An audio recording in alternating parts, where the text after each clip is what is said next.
Okay, I'm just going to start introducing today's guided mock a little bit in the last minute. So, hi everybody. Thank you so much for tuning in to our live 11 plus English guided mock exam today. My name is Lois, and I'm going to be taking you through the mock today.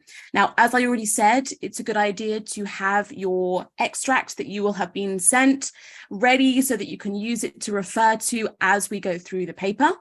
I'm going to be basically going through each question one by one, and then what you guys will do is put your answer, what you think is the answer, in our YouTube live chat. Now, in order to be able to contribute, you will need to subscribe to the chat. You will need to subscribe to our Pi Academy YouTube channel. Otherwise, if you're not subscribed, you won't be able to participate in the live chat. So please make sure that you're subscribed before you send any messages, because otherwise I won't be able to see them. Now, another thing to bear in mind, there is a little bit of delay. So I will probably see your messages a little while after you send them. So just bear with me, because I probably won't see your messages for another 10 seconds or so after I say the question. So with that in mind, got a good group of people here. Some people saying hello. So let's get started. Now, hopefully all of you have managed to read the passage that we're going to be looking at today. I've got it here as well, so I will refer to it at different points if needs be. So I will just put that up on the screen. So you'll be able to see our passage here. I'll just resume that. There we go. So this is the passage that our guided mock today will be based on. It's a passage from The Strange Case of Dr. Jekyll and Mr. Hyde. So I'm hoping you've all read that, because if you haven't, then a lot of this isn't going to make sense. So make sure that you are ready to go. So let's make a start. Every time I go through a question, I want you to put your answer in the chat, and I'll have a look and see what people are saying, and then we'll go through the answer, each one together. So every question we're going to do as a group. So let's begin. Okay. All right, so what you'll often find, I'm sure if you guys have done papers like this before, you'll often find that some of the early questions in the paper are pretty straightforward. They're pretty like information retrieval style questions, which means that you don't really need to analyze the text. You're just looking for the information that's clearly stated. So here's our first question today, and I'll zoom in a little bit so you can see it a bit better. At what time of day is the passage set? So question one, I would like you to put your answer in the chat. What time of day is the passage set?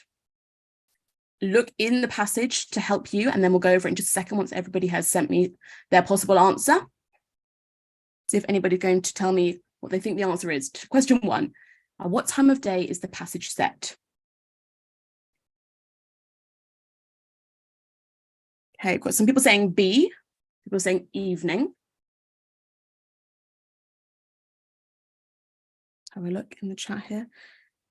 Okay, yes, quite a few people are saying B. Now, let's look at the passage. So there you go. You are correct. First line of the passage. Let me just put on my, there we go. Here we are. Mr. Utterson was sitting by his fireside one evening after dinner. So you can see the question, the answer is very, very clearly stated for you there. It is, yes, it is evening. So that one, you don't really need to think too much about. The answer is there. Oh, I don't know if you can see my passage. Just switch that over so you can. There we go. Now you can. So yes, Mr. Utterson was sitting by his fireside one evening after dinner. Paragraph 1 states that very clearly. So the answer would be B. So well done, everybody that got that correct. So next question. This is a more of a thinky question. Why do you think that Utterson takes a second look at Poole? Now you have to look in paragraph 2. It tells us paragraph 2. And here are your options. He didn't hear Poole speak. Poole is late for his visit. Utterson is confused about why Poole is there. D, Poole looks very distressed. Or E, Poole looks happier than normal. So let's go to paragraph 2 and figure out, why does Utterson take a second look at Poole? So let's have a look. So it says here, "Bless me, Poole, what brings you here?" he cried. And then, taking a second look at him, "What ails you?" he added. "Is the doctor ill?" So here I can infer from the question that Mr. Utterson has asked, what ails you? He's asking what's wrong. You know, ail, the word ail means distresses or worries or upsets. So when he's asking what ails you, clearly something is indicating to Utterson that Paul is very distressed. So what would you say is our answer there? So does anyone want to give me an answer for the second question? Number 2, let's see what people are saying. Got a few people saying C, a few people saying D. The answer to this one, I'll just see if everybody is able to send me an answer. I've got a mix of answers for this one. I've got C and D. The main question, the main most clear answer is D. Paul looks very distressed, and we're inferring that from that question, what ails you, what upsets you? Some people have said C. Utterson is confused about why Paul is there. I mean, while that is true, it's not the most specific answer. The most specific answer would be that he can see in Paul's face that he looks upset. So you're looking at the vocabulary, paying close attention to that word ails, that can tell us that Paul looks more upset than he would usually. Okay, next question. Number 3, read paragraph 5. So you're going to paragraph 5 for this one. How does Paul describe Dr. Jekyll's behavior? So here are the options. A, open and friendly. B, distressed. C, quiet and nervous. D, elusive and secretive. Or E, engaging and social. So think about that. We're going to paragraph 5. How does Paul describe Jekyll's behavior? Let's have a look. Let's scroll down to paragraph 5. This is what Paul says in paragraph 5. Just checking that you can see this as well. You know the doctor's ways, sir, replied Paul, and how he shuts himself up. Well, he's shut up again in the cabinet, sir. The cabinet, and I don't like it, sir. So Paul is noticing that Jekyll has shut himself away. He's shut himself away. Now, does that give us any guidance on what the answer could be? Which one of those answers refers to someone shutting themselves away, keeping themselves to themselves? Let's see what your answers are.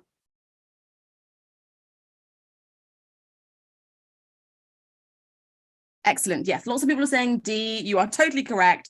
It is D. He is elusive and secretive. Brilliant. Well done. Elusive means to not really share much about what's going on in your own life. So you keep yourself to yourself. People don't really know what's going on with you. The rest of these don't really relate to that idea of the doctor shutting himself away. So we're looking for an adjective that describes someone who shuts themselves away, who keeps themselves hidden away. And secretive is the one that fits that best. Okay, here's question 4. Utterson asks Paul why he is afraid. How does Paul respond? So now this is a bit of a close reading question. You have to look at the specific response that Paul gives when Utterson asks him why he's afraid in paragraph 7. So is it A, he ignores his question? B, he doesn't understand the question? C, he asks Utterson a question in response? D, he tells him outright? Or E, he begins to cry? So let's have a look in paragraph 7. How does Paul respond to Utterson's question?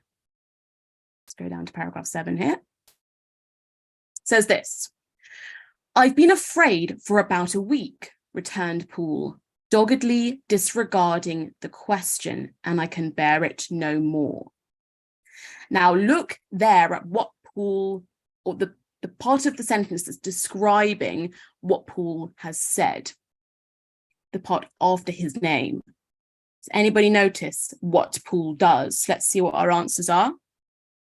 Very good. Everybody is saying A. You are totally correct. It is A. He ignores the question because in the text it says, if we go back to it, he disregards the question. To disregard something means to ignore it, to forget about it, to pretend that it didn't happen. So Paul is disregarding Utterson's question, maybe because he doesn't want to answer it. Maybe he's too afraid to say what's really on his mind. Okay, great. Next question. What phrase does Paul repeat? Now, this is a question, as you can see, you don't have a text reference here. You don't have a paragraph reference, and you don't have a line reference or anything like that. So this one is depending on your ability to pay attention to repetition in the text. So you've got 5 phrases there, and you have to identify the one that appears more than once, essentially. We all know what repetition is, right? So here are the possibilities. A, I've been afraid. B, I'm afraid. C, take your time. D, there's something wrong. Or E, I can bear it no more. So let's look in the text for the phrases that Paul repeats. Now I'm going to scroll down a little bit.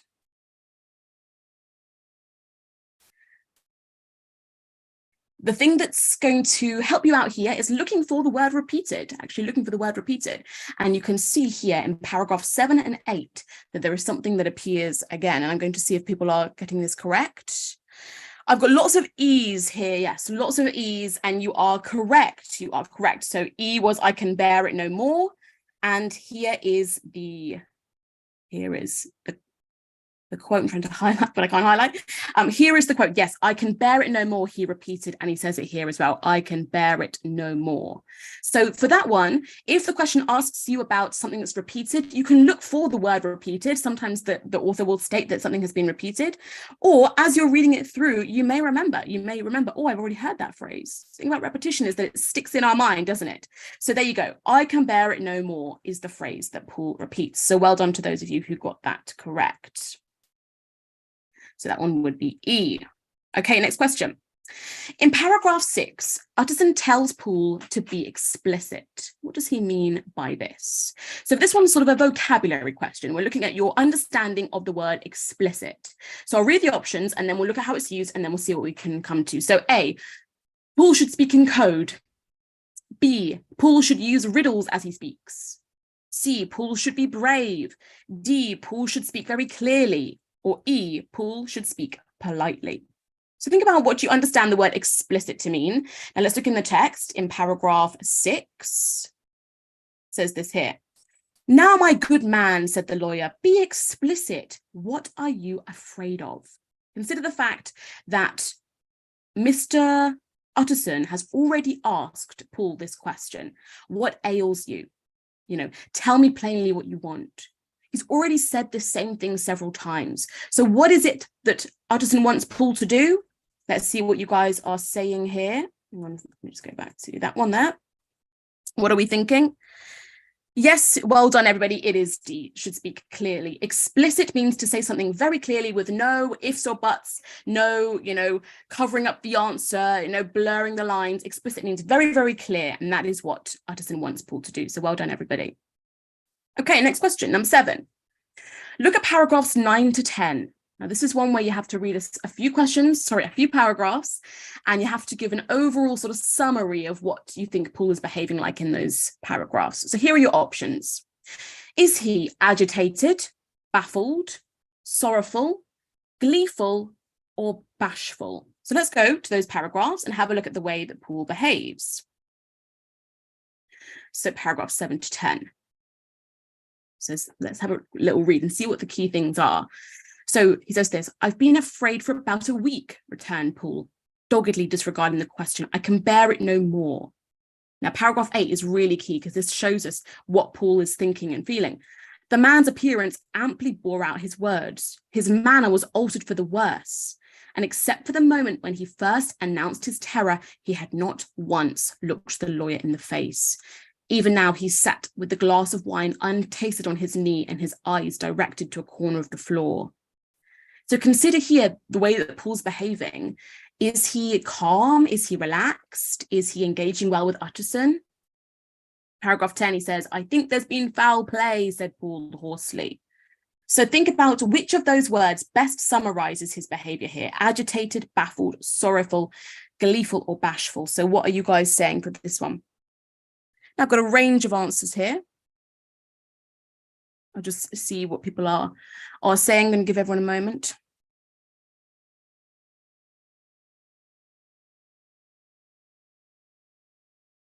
Lots of people are saying C, but it's not C. It's actually not C. Because there is a word that is more specific as to the fact that Paul doesn't drink his wine. He doesn't look Utterson in the eye. He's speaking hoarsely. He's looking, there's like this terror on his face. The answer is actually A, agitated. This is the best word to describe Paul's demeanor. He's not crying. He's not showing any signs of sorrow. He's showing signs of agitation, right? When you are unsettled and upset and anxious and nervous, that is what he's experiencing here. So question 7, the answer would be A. Now, B, D, and E can kind of be easily, crossed out, right? Because baffled means confused, which he is confused, but he's more anxious and worried, which is more specific to agitated. Gleeful means happy. Bashful means embarrassed. Sorrowful is probably close, but it's not quite specific enough. We need to pay attention to the fact that he cannot look Utterson in the eye. He's unsettled. He's uneasy. That is his main emotion, his main demeanor there. Okay, right. Let's move on. Question 8. What does Paul do with the glass of wine? A, he takes it gratefully. B, he ignores Utterson's offer. C, he doesn't touch it. D, he drinks it in one gulp. E, he places it on the cabinet. Now, I was just discussing this one a second ago, so hopefully you'll be able to remember the answer from the last question. What does he do with a glass of wine? Let's see what people are saying here.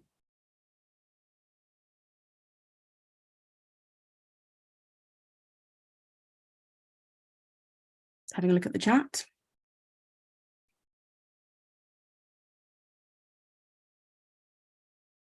Okay, got a few people saying C. You are all correct. Yes, he does not touch it. So if I go back to here, it says that the glass of wine was untasted on his knee. And there's also another quotation there that's later on in the passage that supports that same thing. The wine was still untasted. So Paul doesn't drink the wine at all. He doesn't even take one sip. So that one is C. He doesn't touch it. Okay, next question. Read paragraph 9. Which word best describes Utterson's attitude? So this is similar to question 7. We're paying attention to the actions, the words, the way that Utterson behaves, and what it shows us about his attitude towards Paul. Oh, hang on. There we go. So paragraph 9. This is what Utterson says in paragraph 9. Come, said the lawyer, I see you have some good reason, Paul. I see there is something seriously amiss. Try to tell me what it is. So consider the way he's talking to Paul. Come, try to tell me what it is. I see there's something wrong. Let's have a look at the options.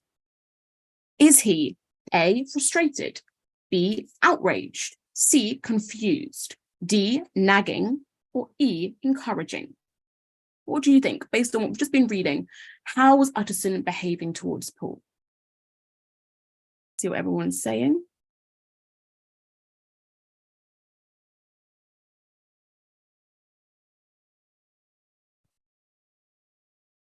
Consider in particular his tone, the tone that he uses here. Having a look in the chat. I've had a few different answers here.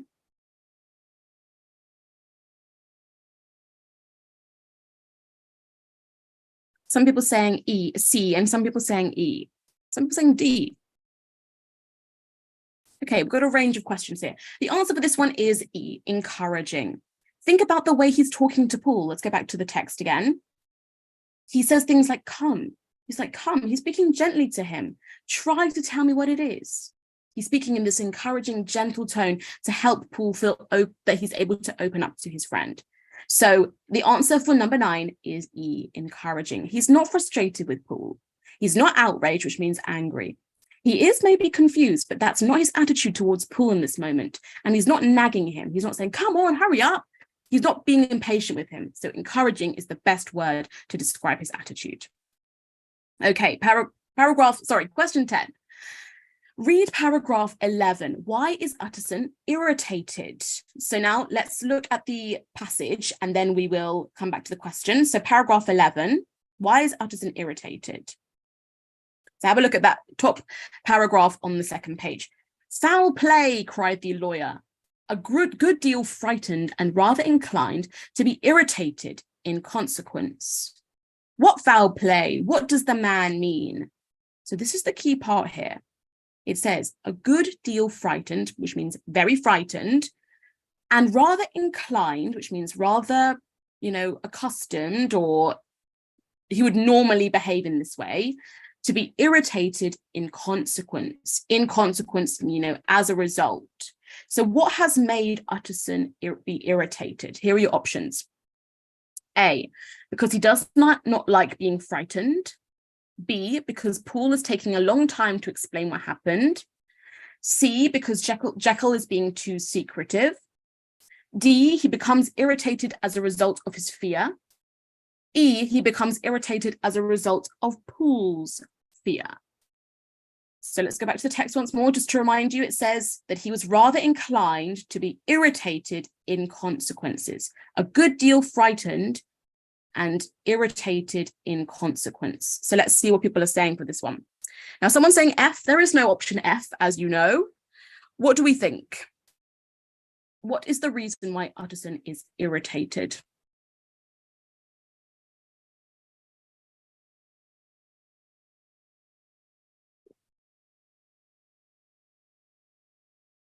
Remember, he's frightened and a good deal inclined. He's inclined to be frightened to be irritated in consequence. Sorry, he's inclined to be irritated in consequence. So what are we saying? Okay, I've got a range of answers here. The answer is D. He becomes irritated as a result of his fear. You've got that phrase as a result in the answer for you. In consequence. In consequence. That phrase means as a result, because of something. It says that he is frightened and he's irritated in consequence because of his fear. He is irritated. So that is the answer there for question 10. Okay, I'm going to try and speed up a bit because I've got a lot of questions to get through. So try and follow along with me as best you can. Now, this one we've actually already discussed. Number 11, select the best synonym for ales. Now, these next few questions are all sort of vocabulary style questions. So you need the best synonym for ales. Now, this was in an early question. It said, what ails you? Utterson said to Paul, what ails you? And have a look. What is the best synonym? Is it helps, troubles, sickness, fears, assists? What do we think?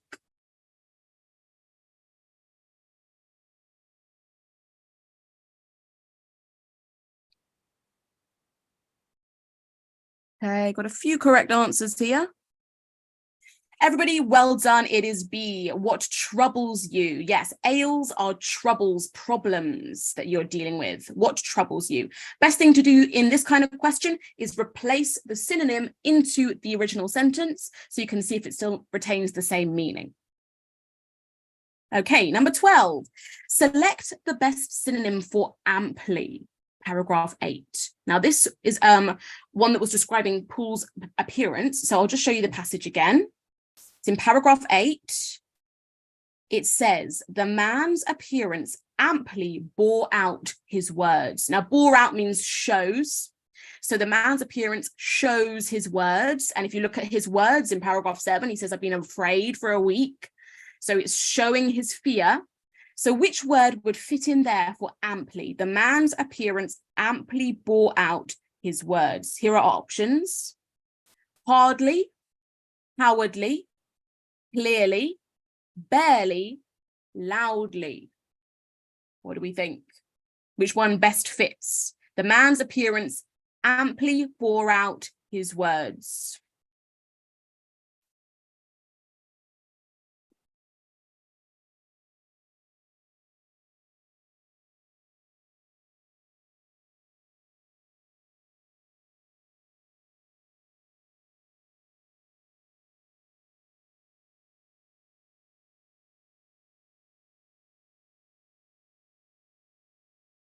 Excellent. Everybody, well done. You're all getting it correct. It is clearly, yes. C, clearly bore out his words. That means that whatever it was that Paul was feeling, it was very, very clear on his face. There was no questioning as to how he was feeling. All right, let's move on. Question 13. Select the best synonym for amiss. paragraph 9. So let's look at the way it's being used in the text, paragraph 9. This is the sentence here. I see there is something seriously amiss. I see there is something seriously amiss. So let's look at the options and see which one fits best into that sentence. Scary, missing, unsettling, disappointing, wrong. I see there is something seriously blank. Have a think. Which one is the best synonym?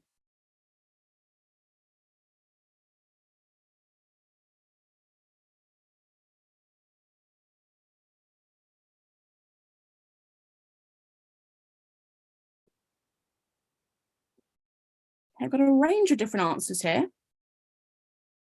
Think about the sentence. I see there is something seriously. Okay, a lot of you have got it correct now. I think you've corrected your answers. It would be wrong. Amiss means wrong. Something that is wrong, something that is not right. It's amiss, as in it's missing, kind of like it's not there, it's not correct, it's not right. So the answer there is wrong. I see there is something seriously wrong. Okay, great. Next question, paragraph 11, we have to look at here. Who is the man that Utterson refers to? Now, this is in quotation marks, so we have to look back at the text and look at who Utterson is referring to when he says the man. So I go back, paragraph 11. He says this, "Foul play," cried the lawyer, a good deal frightened and rather inclined to be irritated in consequence. "What foul play? What does the man mean?" And consider who responds. "I daren't say, sir," was the answer. "But will you come along with me and see for yourself?" Who's he referring to when he says the man? He is talking in slightly an odd way here. See if you can figure out who he's talking to when he says the man. Who's he referring to? So let's have a look at the options. Is he referring to himself, to Jekyll, to Poole, to Poole's butler, or to Utterson's lawyer? Who do you think he's referring to here?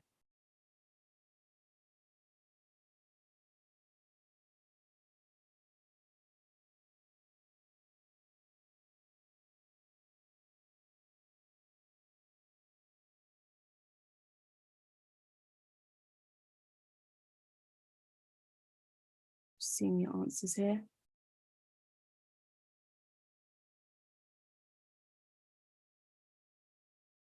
Okay, yes. A few of you have got this right. He's referring to Poole. Even though Poole is standing right there, he is referring to Poole. He's essentially saying, what do you mean? What do you mean? What do you mean by foul play?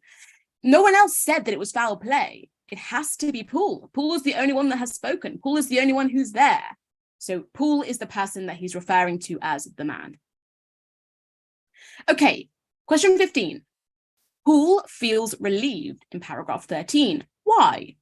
Let's have a look. Why does Poole feel relieved in paragraph 13? Let's see. Mr. Utterson's only answer was to rise and get his hat and greatcoat, but he observed with wonder the greatness of relief that appeared on the butler's face. So have a think. Why does Poole seem so relieved? Let's have a look at the options. Is it A, that Utterson has found his missing greatcoat? B, that Utterson is going to help him? C, Utterson has reassured him that Jekyll is fine? D, Utterson has offered him a drink? Or E, Utterson is no longer afraid? So which option is it? Which one refers to why Poole feels relieved?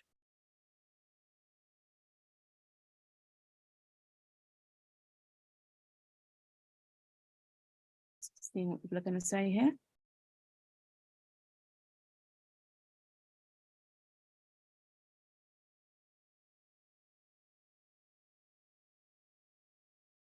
Hey, well done. Most of you have got this correct. It's B. Utterson is going to help him. Because that's what we can infer, can't we? The fact that he gets up, he gets his hat, he gets his coat.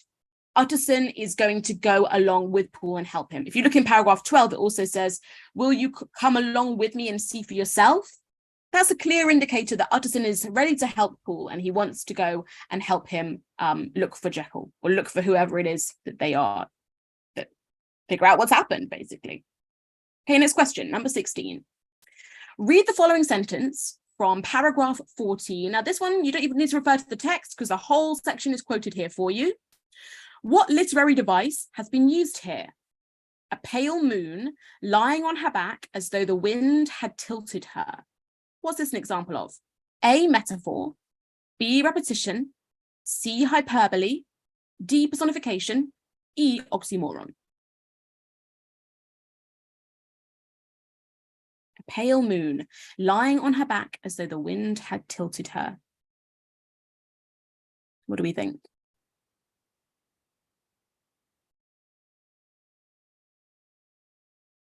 Look very closely at the way that the moon has been described. Pay attention to the pronouns, lying on her back.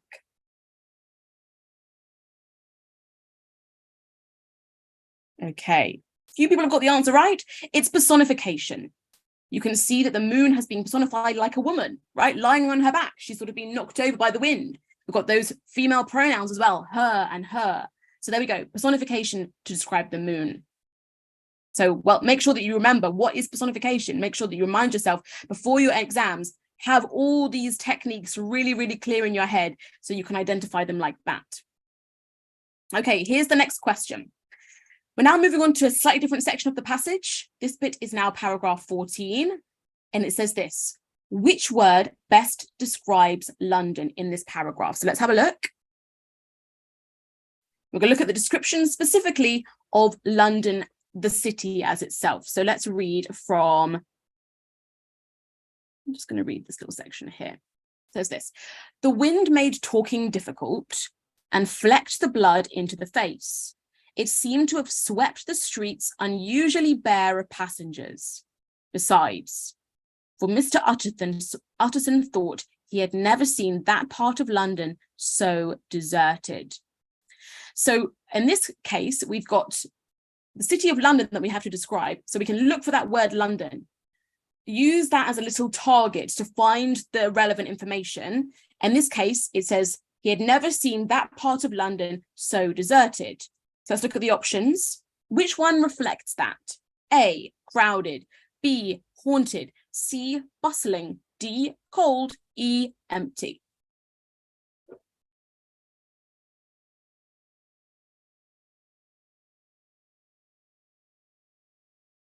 Okay, brilliant. A lot of you are getting this correct.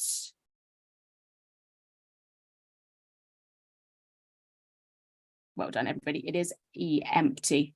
It is empty. Very good. Because it says deserted, right? Simile. I'm sorry, not simile. Synonym. Empty and deserted would be synonyms here. Okay, number 18. This is the same paragraph that we're looking at here. And I actually just read this part. Well, I just read the section that involved this part. So we'll read on in just a second. What does Utterson desire? Okay, so we're looking for something that Utterson wants. Let's go back to the passage. So I'm going to read that section again. The wind made talking difficult and flecked the blood into the face. It seemed to have swept the streets unusually bare of passengers besides. For Mr. Utterson thought he'd never seen that part of London so deserted. He could have wished it otherwise. Now, in this case, we can see the word wished. We know our question is asking about desires, right? So you always look for maybe synonyms or the same word appearing in the text to guide you to the answer. Never in his life had he been conscious of so sharp a wish to see and touch his fellow creatures. Struggle as he might, there was borne in upon his mind a crushing anticipation of calamity. So what does he want? What does he want? Let's see what you are saying here.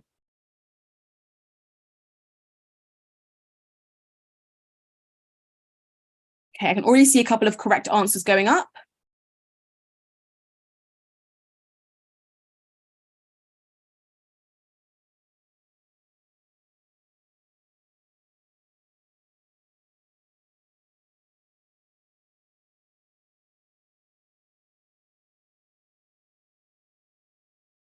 Okay, well done, everybody. It is C. He wants to see another human, possibly because it's so empty and it's so deserted that he's like, I would just feel a little better if I saw another human being. You know, I'd feel a little bit more comforted.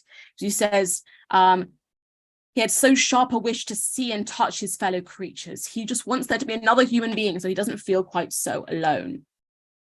Okay, well done to you that got C for that one. Number 19, which of the following phrases from paragraph 14 contains a metaphor? So let's have a look. This one, you don't need to go back to the text because all the phrases are there for you. So which one of these contains a metaphor? A, biting weather. B, mopped his brow. C, struggle as he might. D, the wind made talking difficult. E, dues of exertion.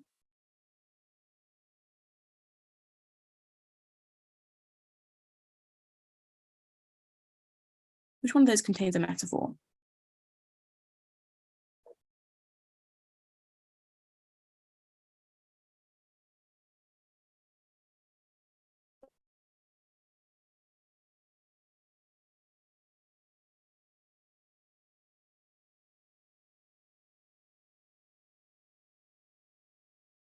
Okay, I can see there's not many answers going up for this one.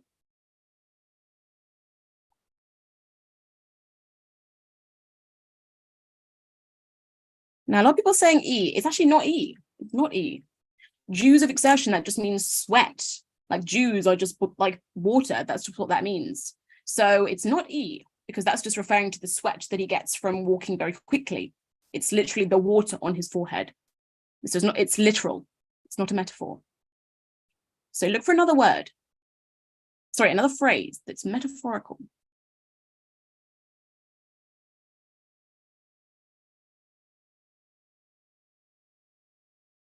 I can see a few people now getting the answer correct. Okay, I'm going to put you out of your misery. It's A. Biting weather. The weather cannot bite. Remind yourself, what is a metaphor? A metaphor is something where you're comparing one thing to something that it is not, right? And here, weather cannot bite. Weather is not an animal that has teeth. It is not able to bite. That is the metaphor. Dues of exertion, it's not a metaphor because dues just means wet. It just means wetness, right? It just means water. And that's the water on his forehead. That means the sweat. So it's not a metaphor. So A is the answer there. Lovely. Okay, number 20, why is Paul sweating? And this is kind of related to what I was just saying. Why is Paul sweating? Paragraph 14, let's have a look at why he is sweating. And as I said, the dues of exertion, that is the phrase that is referring to his sweat. So let's have a look. It says, this is the paragraph that we want here. I'll just highlight that quickly for you. It says this: Paul, who had kept all the way a pace or two ahead, now pulled up in the middle of the pavement, and in spite of the biting weather, took off his hat and mopped his brow with a red pocket handkerchief. But for all the hurry of his coming, these were not the dews of exertion that he wiped away, but the moisture of some strangled anguish, for his face was white and his voice, when he spoke, harsh and broken. So think about, why is Paul sweating? It tells us why he's not sweating, and then it tells us why he is sweating. So let's have a look at the options. A, he's very worried and stressed. B, he's been walking very fast. C, he's very warm in his coat. D, he's coming down with a cold. E, he's excited. Okay, I've just had a quick question while I'm answering this question. Anna has said A is personification. Well, yes, personification is a type of metaphor. It's a type of metaphor. You're comparing something to something else. So you may notice if you get a question about a metaphor, the example might be personification. Personification is just a type of metaphor. Okay, for this one, everyone's getting it correct? Yes, it is A. It says in the text they are I think it says the moisture of anguish or something like that. Let's see. Yes, the moisture of some strangling anguish. And anguish means stress, right? It means stress or worry. So there we go. So A is the answer. He is very worried and stressed, and that's why he's sweating. Okay, next question, number 21. Read paragraph 17. Why do you think the door was opened on the chain? Okay, so these are the options. Actually, I will read the text first. Let's read the text first. So why do you think the door was opened on the chain? Paragraph 17. Let's just read what it says. Here it is. So they've knocked on the door. They've arrived at Jekyll's house. It says this. Thereupon, the servant knocked in a very guarded manner. The door was opened on the chain, and a voice asked from within, "Is that you, Paul?" So think about, what does that mean? I don't know if any of you will have this in your home. I don't know if a lot of people have chains on their front doors. Why would you keep the chain on? So let's look at what it says. Look at our options here. Why has the door been opened on the chain? A, Jekyll was very cautious about security. B, the maids were unable to remove the chain. C, the servants were anxious to protect the house from thieves. D, the house is used as a prison. Or E, the servants are expecting an unwelcome visitor.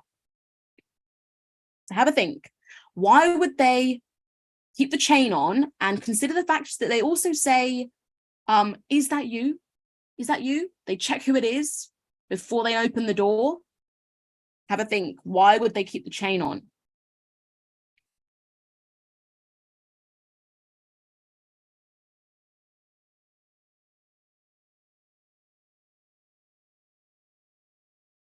You've got a range of answers here.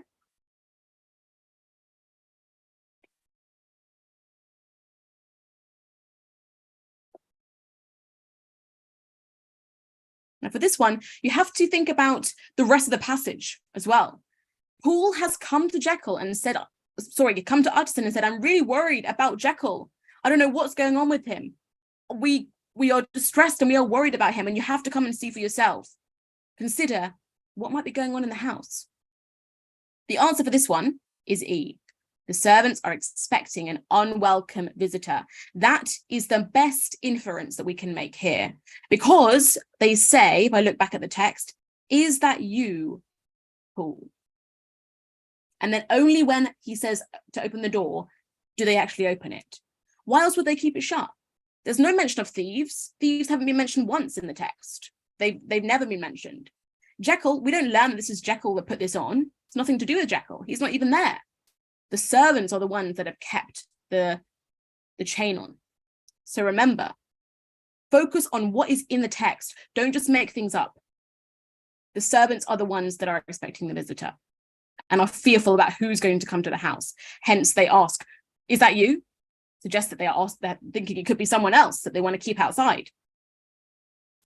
Okay, I'm going to move on. 22. Oh, someone's asking me something here. Is dew a type of sweat? Yes. Well, dew just means droplets of water. That's what it is. Dew is droplets of water. So when you sweat, you can describe it as dew because it's just droplets of water. That's all it is. Okay, number 22. The servants are described as being huddled like a flock of sheep. Paragraph 19. What does this imply? So let's look at the text. I'm going to paragraph 19. It says this here. The hall, when they entered it, was brightly lighted up. The fire was built high, and about the hearth, the whole of the servants, men and women, stood huddled together like a flock of sheep. At the sight of Mr. Utterson, the housemaid broke into hysterical whimpering, and the cook, crying out, "Bless God, it's Mr. Utterson," ran forward as if to take him into her arms.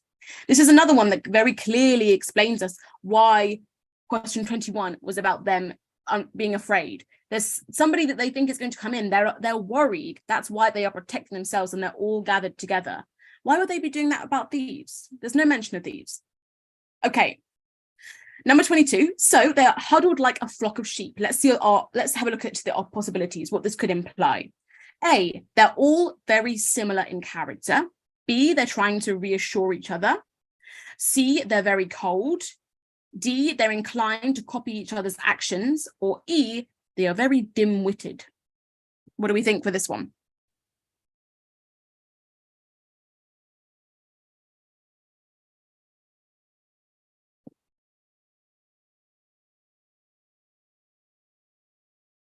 Let's see what people say.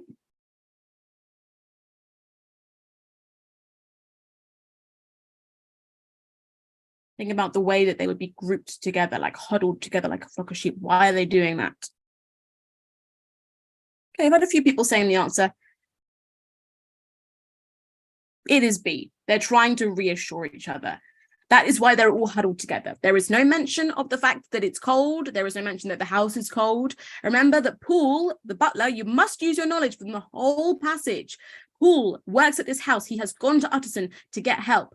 Clearly, there's something distressing happening in the house.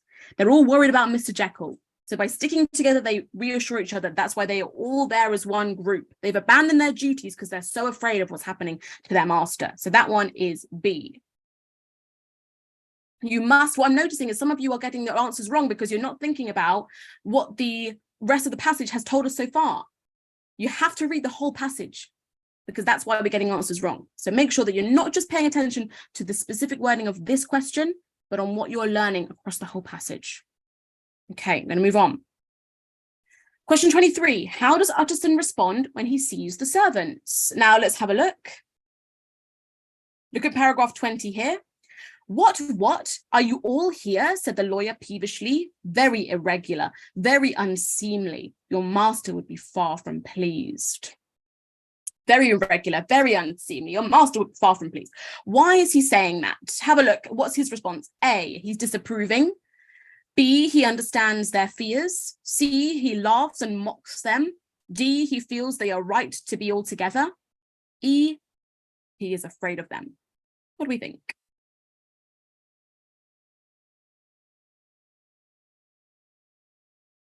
How does he respond?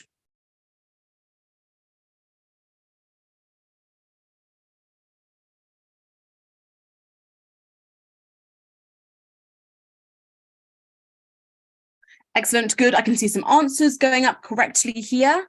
It's A, well done. He's disapproving. He's like, you shouldn't all be here. You've abandoned your posts. Why have you abandoned your posts? So yes, he thinks that they are not doing things as they should. Okay, next question, 24. Select the best synonym for peevishly. Now this is on paragraph 20, another synonym question. Almost there with comprehension, guys, so well done. Look at the way that it's been used here. What are you all here? Said the lawyer peevishly. Very irregular, very unseemly. Your master would be far from pleased. You have to consider the tone Utterson is using here when he, as we just said in the previous question, he's disapproving, right? He's critiquing the behavior of the servants. So let's have a look. Is he behaving meanly, irritably, cruelly, painfully, cheekily? How is he talking, would you say? Which one of those best describes his tone when he talks to the servants? Let's see what you guys are saying.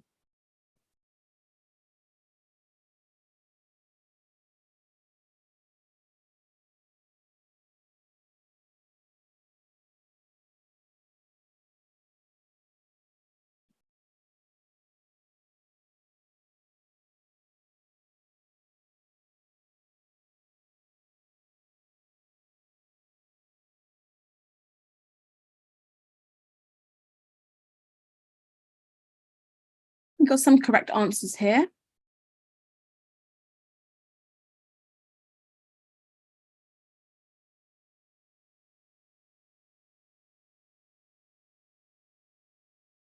Yeah, a lot of you are getting this correct. Well done.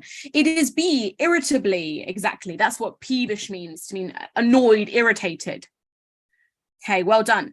Next question. Number 25. What is the unlooked for termination that Utterson receives? Paragraph 23.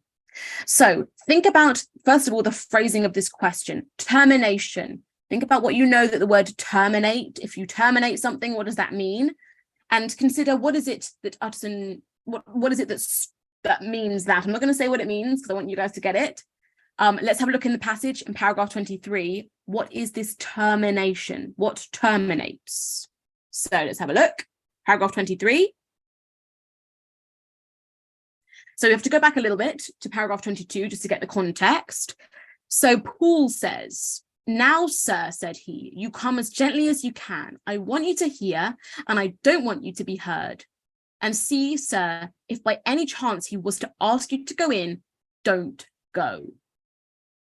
Mr. Utterson's nerves at this unlooked-for termination gave him a jerk that nearly threw him from his balance. So think about what you understand the word termination to mean. If you terminate something, what are you doing? Here are your options. A, Paul tells him not to go quietly, but to go loudly. B, Paul tells him to go home suddenly. C, Paul changes his mind about Utterson getting involved. D, Paul tells him to stop talking to Jekyll. Or E, Paul tells him not to enter the room. So which one of those was referred to in the text? What did Paul tell Utterson not to do? Let's see what you guys are saying.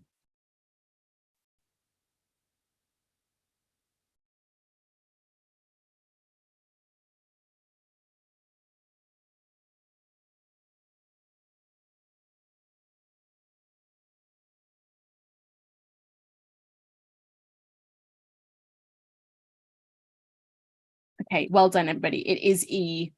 Paul tells him not to enter the room. That's exactly what it says. If by any chance he was to ask you in, don't go. So he's sort of like surprised. Utterson surprised. He's like, oh, well, I was here supposed to talk to him. But then Paul sort of terminates that idea, right? He's like, no, don't go in. That's why it's called an unlooked for termination, unexpected, like change of heart, essentially, is what happens there. Okay.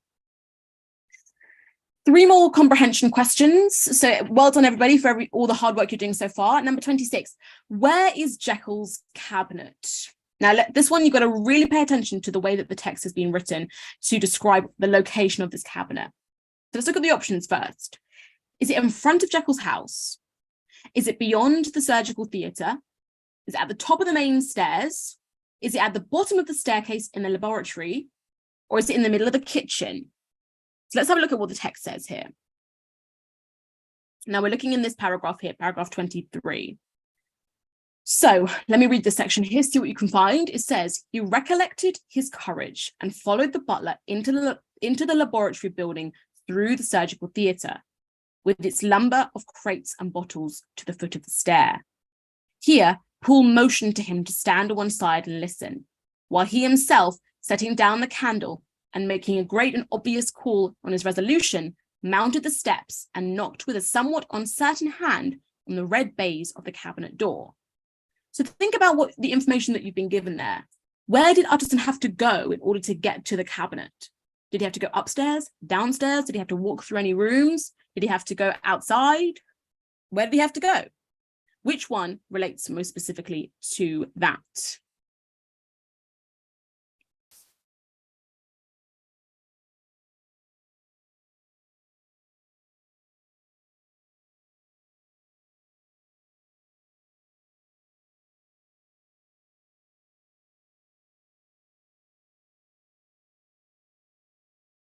Let's have a look for your answers.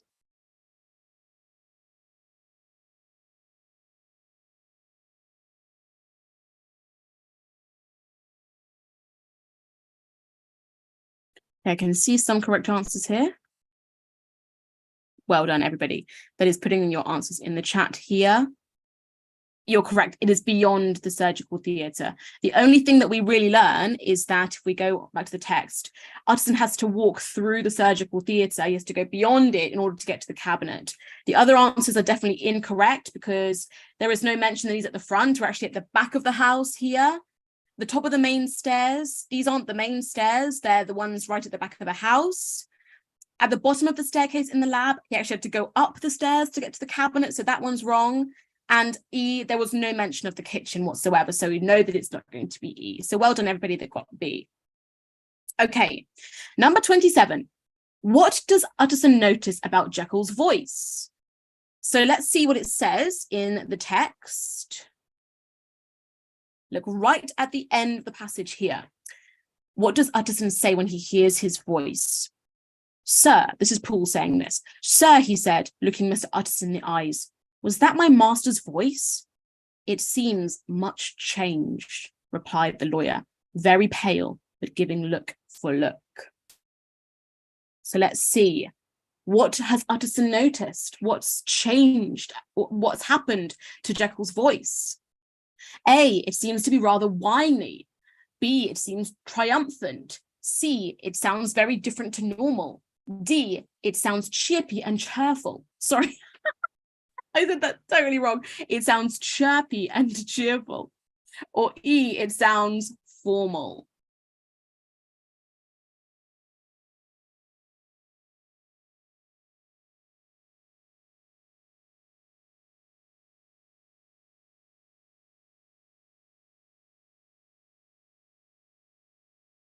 Well done, everybody. It is C. So I'm just giggling at myself there. Everybody, you're correct. It is C. It sounds very different to normal. Okay, well done. Final question for today for the comprehension section before we move on to another little section here.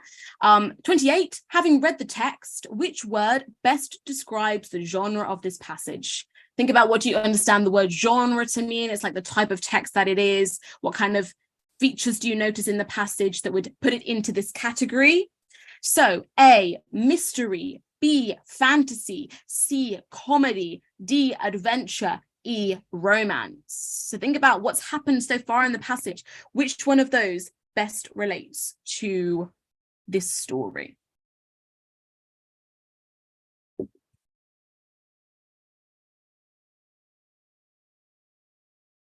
And well done, everybody. You're all correct. It is definitely a mystery story. What with Jekyll having a strange voice and all the servants being afraid and the chain on the door and Paul looking distressed, all those features definitely imply it is undoubtedly a mystery. Okay, well done, everybody. Hope that you found that okay. I'm going to move on now to the second part of this mock, which is a range of other different questions which involve some spelling and punctuation, some capital letters and identifying mistakes, and then there's a best group of words section. So I'm going to do this part quite quickly. There's obviously no text to read, so we can do it quite quickly. So all I want you to do is just put your answer in the text and see if you get these right as we go along. Okay.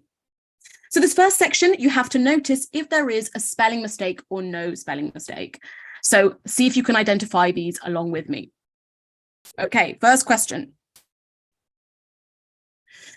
So springtime was arriving across the country. The natural environment thrived in the warmer weather and flowers burst from every corner of the garden. Anyone notice a spelling mistake there? And there might not be. If you don't notice a spelling mistake, you can say N. Can anybody notice a spelling mistake on 29?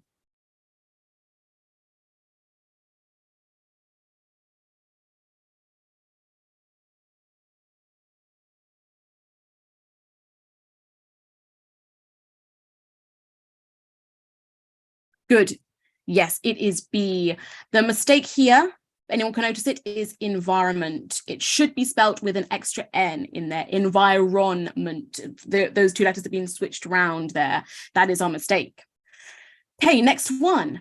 Elsie absolutely loved this time of year. It transformed the barren landscape that stretched behind her house and provided rejuvenation. Can anyone spot the spelling mistake there?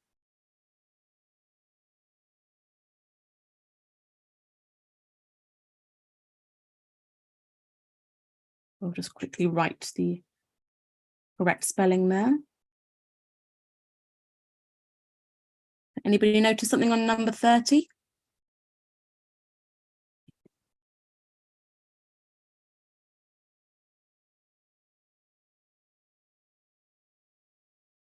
Good.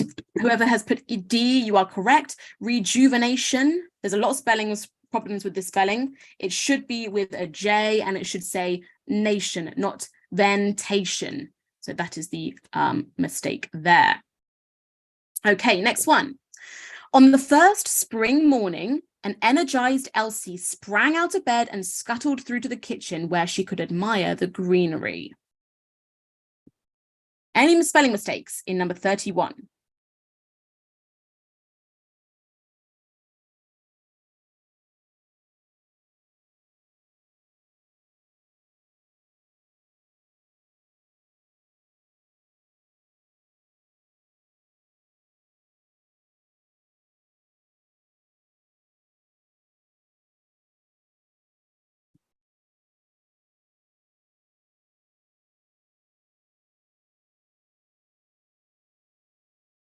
Okay, those of you who have said,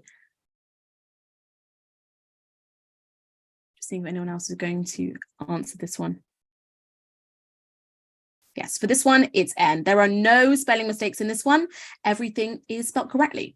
On the first spring morning, an energized Elsie sprang out of bed and scuttled through to the kitchen where she could admire the greenery. That is all spelled correctly. Okay, next one. Number 32.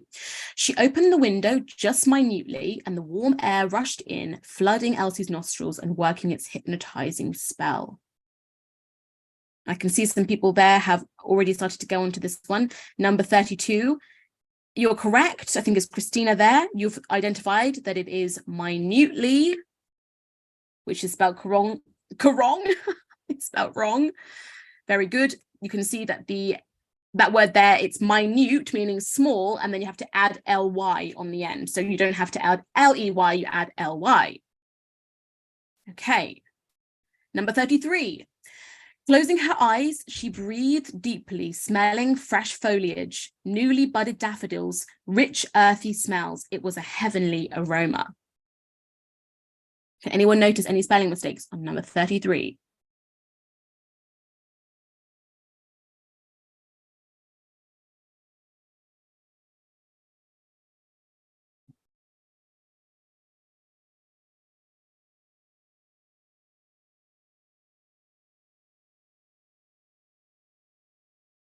Good. Those of you who have said B, this one is correct. This is the one that has a spelling mistake.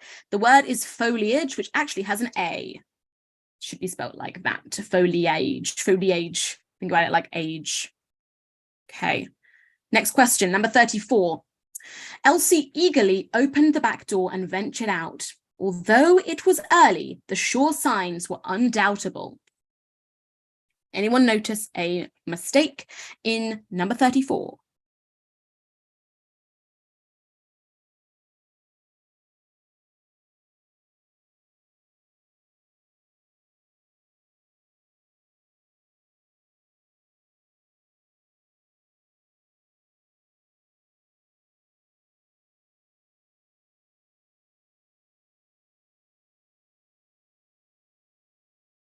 Good, thank you, those of you who said D. Undoubtable is the mistake. As I'm sure you all know, the word doubt has a silent B. So we have to make sure that that is also included in the word undoubtable. Okay, number 35. There was no longer a sharp chill upon the air or a nipping cold grabbing painfully at Elsie's skin. She felt no instinct to shrug her coat closer around her neck. Any mistakes in 35?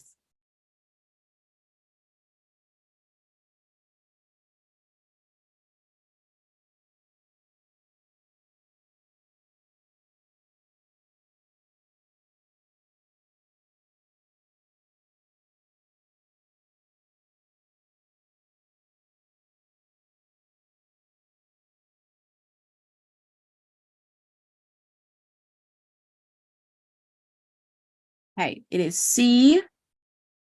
All right.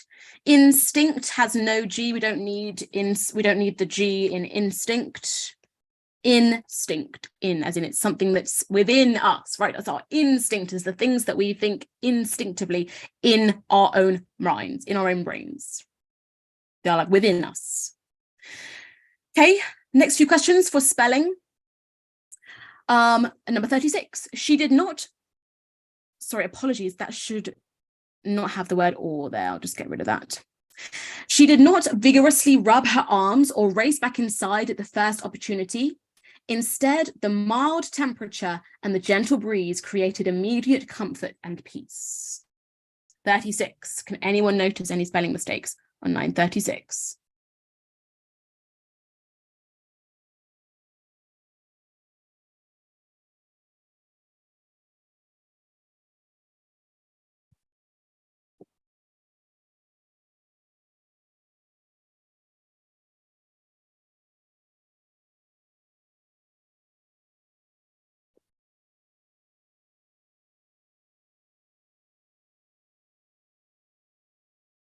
Okay, good. It is D for those of you who I can see putting their answers in there. Immediate is the wrong one. It should have a double M.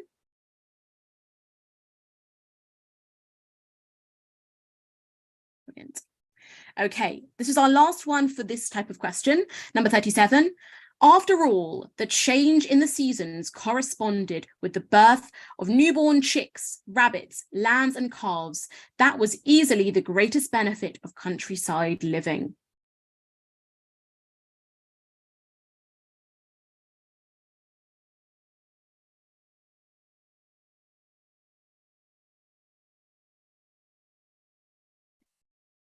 Anyone notice a spelling mistake in 37?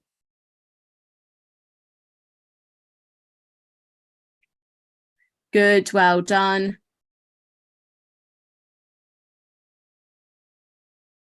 I can see all of you saying B. Can anyone give me the correct spelling there? Well done, everybody. We need that double R. Corresponded. Excellent, well done.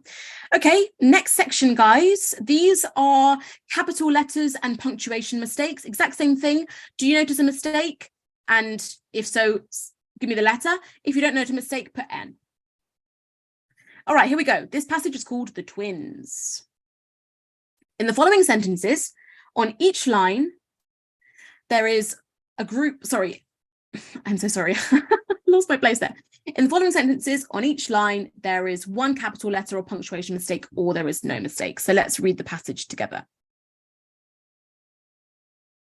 Ruth and Rachel were born minutes apart, and as they grew up, they were essentially joined at the hip. They were thick as thieves, two peas in a pod, utterly inseparable. Sorry, inseparable, utterly inseparable. Can anyone notice a punctuation error here?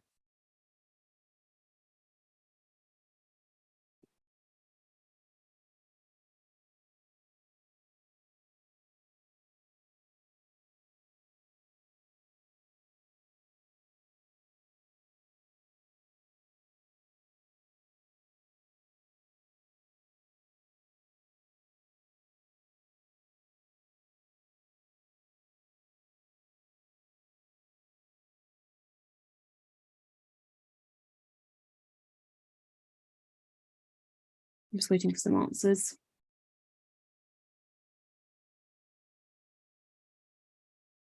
Okay, some people are getting this one correct. It actually is C. You do not need to hyphenate at the hip. That is just a phrase that you can say without the hyphens. You do not need them. The hyphens just are used when we create a new adjective or a compound word out of other words. In this case, it's not necessary. Joined at the hip is fine to just say as normal words without the hyphens. Okay, number 39. They were typical twins in that sense. When people imagine a pair of twins, they think of two identical humans, speaking in sync, dressing in sync. Now, that will go on to the next page, but for now, does anyone notice a spelling mistake on 39?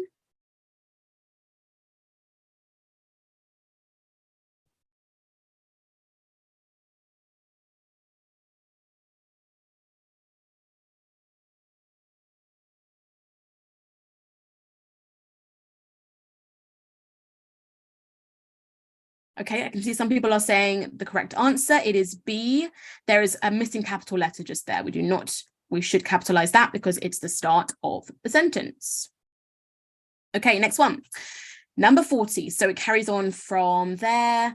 They were speaking in sync, dressing in sync, and finishing each other's sentences. Ruth and Rachel didn't mind. It made them happy, and they had never known anything different. Day in and day out, they lived the same lives and did the same things, and nothing ever changed. That's going to go on to 40. Does anyone notice any mistakes, capital letters or punctuation mistakes on sentence number 40?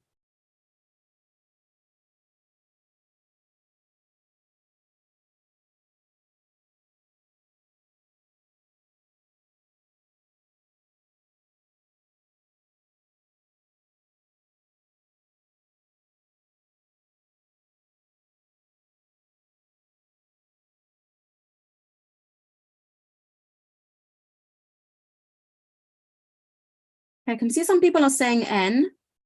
That is wrong. There is a mistake in this sentence.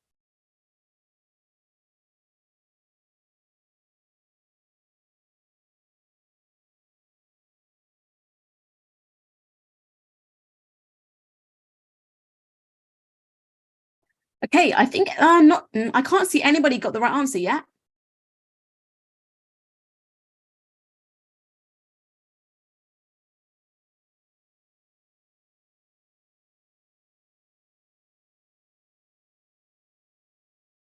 I can't see anybody. No one's got it right yet. Now, you can use commas in front of and. It is fine. We're always told that we don't need to, but we can, as long as the two separate sentences are basically their own clause, which is the case here. It made them happy, one clause, and they had never known anything different. That's fine to have the comma there because it is just two separate clauses. And we need that comma to create a pause. I can't see. Oh, one person's got it right. Annie has got it right. It's A. I wonder if anyone can notice what it is.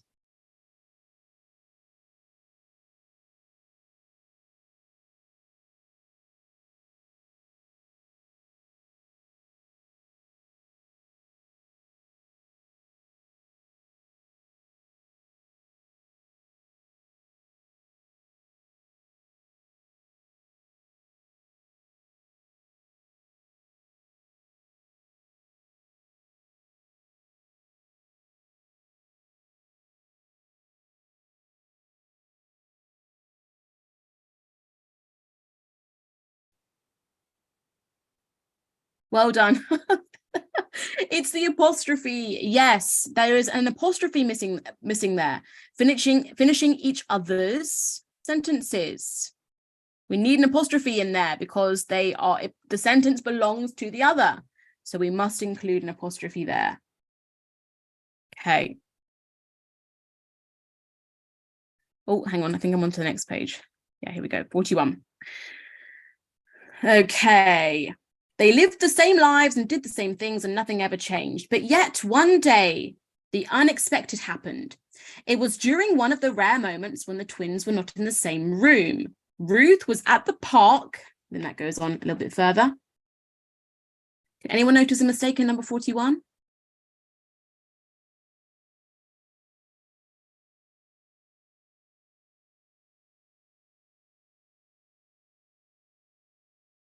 For that one, it would be, oh, sorry. Just having a few comments coming through here. Okay, well done, everybody. Yes, it's B. Comma is needed here because it creates a pause. But yet, comma, one day, comma. We need pauses there to create the flow of the sentence, to show the tension changing there. Okay, I'm going to try and speed up because I've still got a few questions to get through. So we're going back to this one.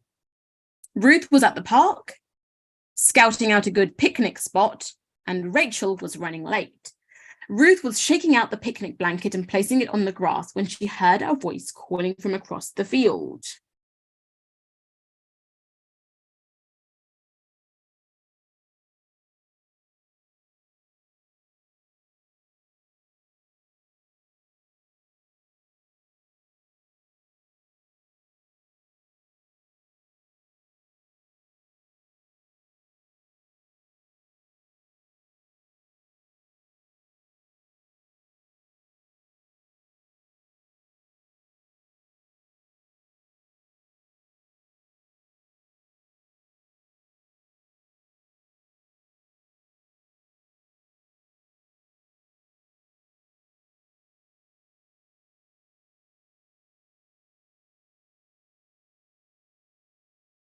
Okay, I can't see anyone's giving me any answers yet.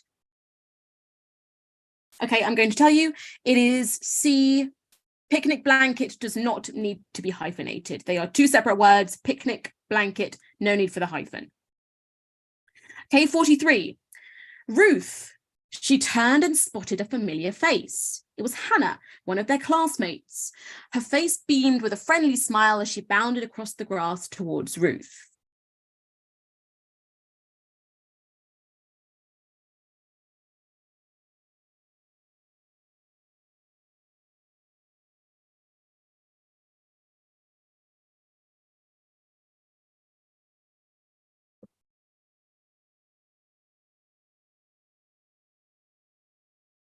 Okay, I can see some correct answers here. Yes, it is A. We need that closing speech mark after Ruth, because that is the speech, and then the rest of that is describing what Ruth did. So there's a missing speech mark there. Okay, next one. Are you free this Friday? Hannah asked, after a few minutes of friendly conversation. Ruth shrugged and replied, I'm not sure. I'd have to ask Rachel. Ah, said Hannah, furrowing her brow. Come back to that one in a second. Anyone notice a mistake in this one, 44?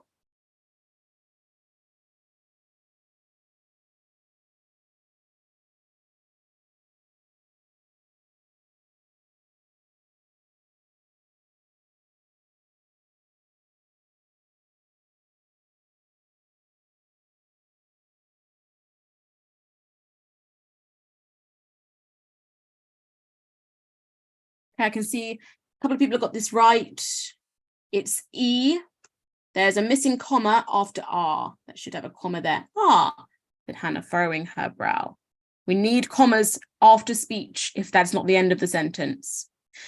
Number 45, furrowing her brow. What's wrong? Asked Ruth. Well, I wasn't really planning on inviting Rachel, Hannah said, her face turning scarlet with embarrassment. Ruth felt her heart stop.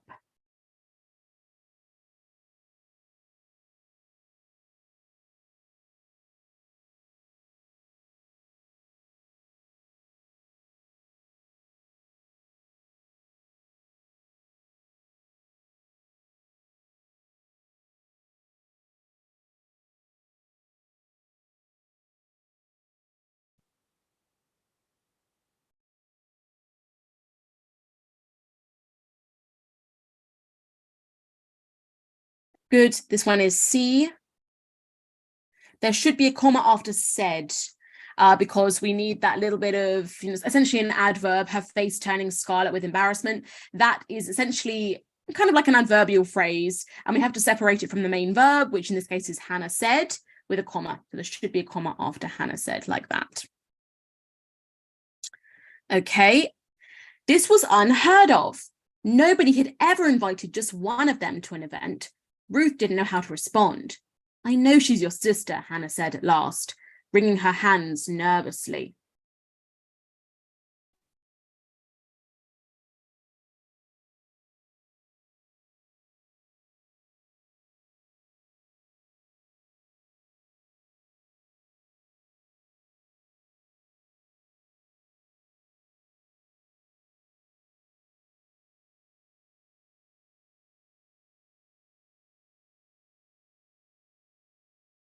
Okay, good. Everybody is noticing that there is a mistake there. There should be a capital for R for the name Ruth. Well done, everybody. Okay, number 47. The thing is that I don't feel I know you as Ruth. You're just Rachel's twin. Wouldn't you like to be your own person for once? Rachel was dumbfounded. She stared at Hannah. What was she going to do?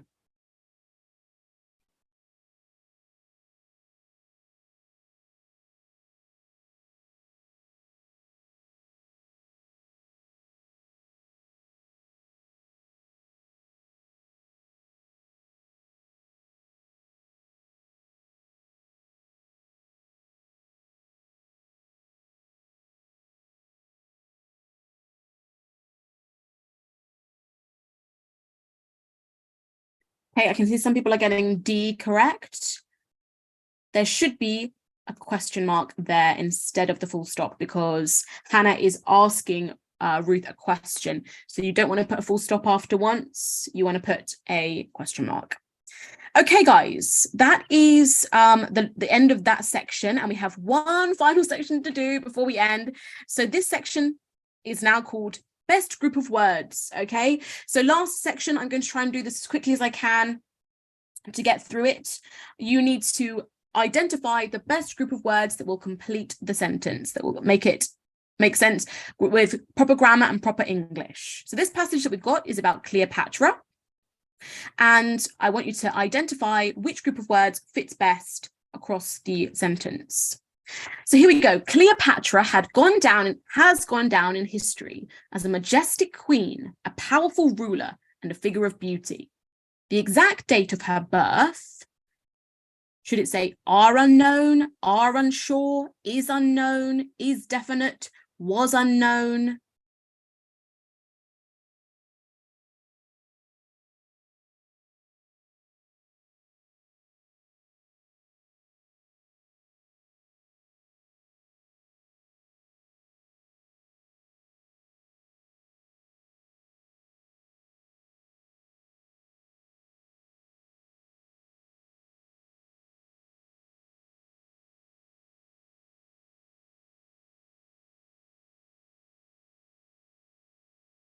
Okay, good. It is C, is unknown, because remember, it's just a singular, it's just date, so it doesn't need to be are, it would be is. And then if you look for the next section, it says, but historians approximate that she was born around 69 to 70 BCE. So that's indicating that it is unknown, right? We don't actually know it. We can't say is definite, which would be D, because we don't know it. We have only an approximate date.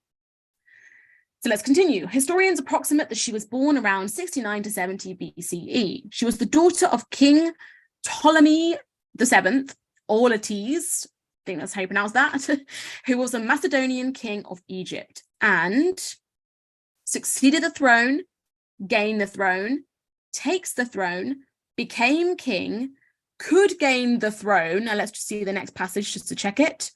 Alongside her brother upon the death of their father. So you're looking for something that refers to Cleopatra,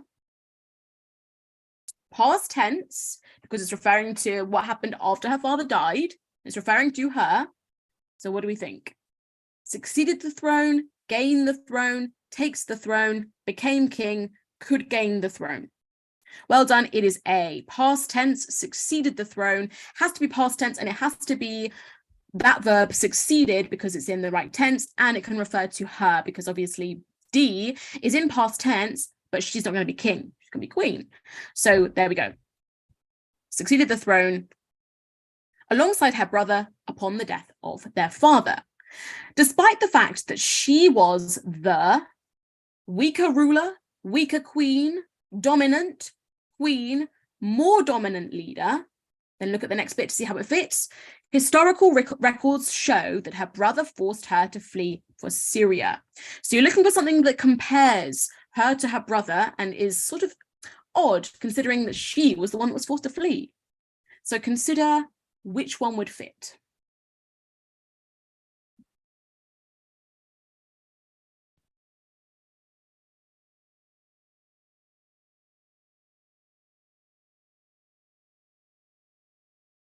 Okay, some of you are getting this correct. It's E. She was the more dominant leader, because you have to pay attention to the connective despite, right? You know, there has to be something that contradicts our expectations. We would not expect someone who's a very powerful ruler to be forced to flee, would we? You might expect a weaker ruler to perhaps be forced to do something, but if you're more dominant, you don't expect to be forced to do anything. So she was the more dominant, but yet she was the one that was forced to flee. So it contradicts expectations. Eventually, she gathered an army in order to usurp her brother, reclaims the throne, reclaim her power, destroy Egypt, usurpation. So now we need a verb that fits after to in order to do something. And in this case, we usually always use that as a present tense, don't we? To show that you are going to, you put it in the future tense, in order to, then you need that present tense verb. Which one is it? Excellent, everybody. It is C, in order to reclaim her power, and let's see how that follows on, and become queen once more. That fits perfectly. It flows straight through. So she gathered an army in order to reclaim her power and become queen once more. So again, those present tense verbs fit together nicely because they are what she would do in the future. She decided to something the debts owed to Caesar by her father. Now, what word fits in here? She decided to sort the debts, seek the debts, collect the debts, used the debts, look the debts owed to Caesar by her father. I'm just noticing something. Guys, I've just realized that these are in the wrong order. These are in the wrong order. One moment, please.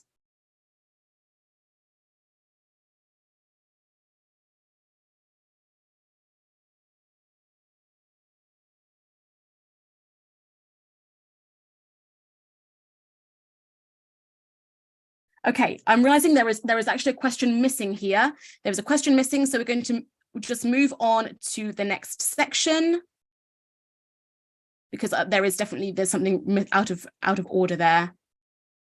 So I'm going to just move on to the next section. We'll just do questions 54 and 55. So the passage before should say she decided to repay the debts. That should say she decided to repay the debts owed to Caesar by her father, and he would support her. Now see if you can find the one that fits in here.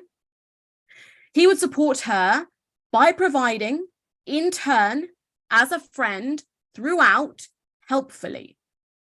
He would support her, and then look at the next part, powerful Roman reinforcements.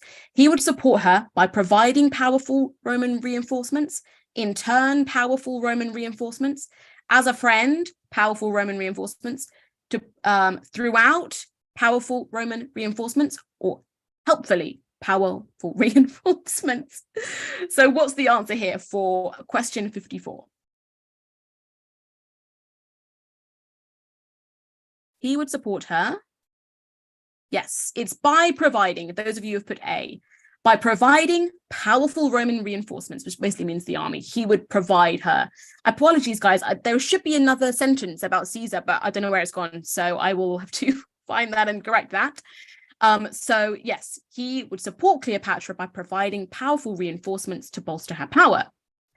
Together, they defeated Cleopatra's brother, and Caesar built a golden statue in Cleopatra's, this is the concluding line, request, defense, backyard, honor, shape. He would build a golden statue in Cleopatra's what?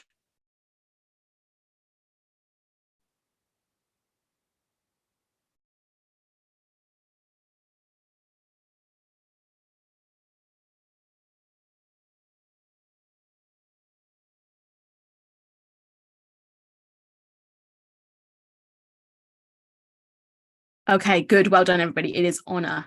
He builds the statue in her honor to, I guess, pay respect to the collaboration that they had over the years. So yeah, sorry, that one was slightly confusing because there was one out of line, but hopefully you can still practice that same method of looking at each word in turn, identifying which one flows back most correctly and which one makes the most sense with the context. They've had this war together, and so they fought together. Therefore, it makes more sense to honor her with the statue. So there we are, everybody, and I have reached the end of the paper. We've done 55 questions, so well done, everybody, for getting through that, and thank you for those of you who have stuck with me. So that's the end of today's guided mock. I hope that you found it useful. I hope you've enjoyed it, and I will leave it here. So have a great rest of your day, and best of luck in all of your exams. So take care, everyone.